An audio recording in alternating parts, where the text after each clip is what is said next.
Hello, Sagittarius.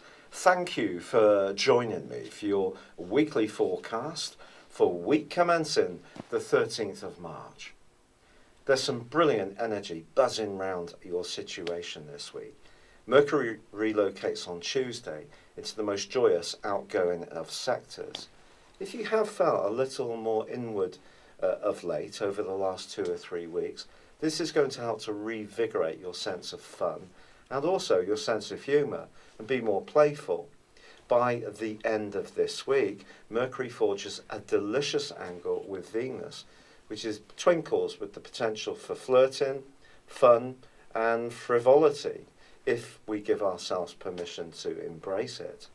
And of course, late last week, Mars moved into a very hard-working part of your situation, which can reinforce your sense of vitality and see you on the front foot when it comes to reorganising your world, finding a job that suits your best qualities, or perhaps enjoying the one you're in just that much more. Now, there is also a square between your ruling planet Jupiter and Pluto. So the things that we tend to enjoy in life, friendships, going out, having fun, all of these can be very alluring too. The key here is going to be proportionality, because if you overdo it, you may end up almost having a little bit of buyer's remorse if you splash out on an item you don't really need, or you indulge a little bit too much and feel it the next day, because Jupiter and Pluto is a very go, go, go influence. It doesn't really know much about boundaries. And there could also be a pinch point in a relationship with a friend where your values or their values may not seem to be meshing together quite as well as you would hope. But there is one very big influence this week which is going to be affecting us all, but it's particularly pertinent to your sign. Saturn has, of course, been making its way through Sagittarius for just over 2 years, and it will do so through to the 10th of December.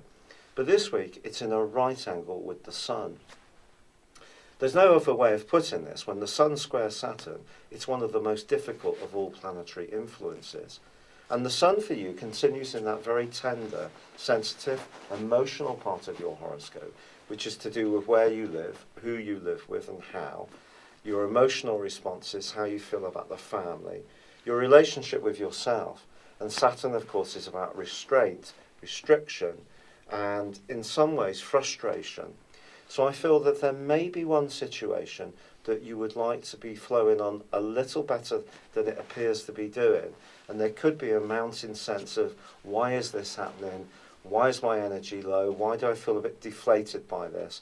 And you may feel a bit more oversensitive, or someone around you can seem to get in your space and perhaps even get on your nerves a little bit more than usual. Yet, if you can just see beyond this, there are some very playful strands coming through. I think it may be about expectations. If you almost plan that there may be a situation or someone that doesn't quite come up to what you hope this week, if that happens, you'll be less surprised. And look forward to the very first day of next week, because then the Sun makes its way into the most brilliant part of your situation. It's the start of the new astrological year, and you really can draw a line in the sand and look forward with a great deal of positivity and hope for the future. It's been a real pleasure being with you. Thank you for joining me. Good luck and goodbye for now.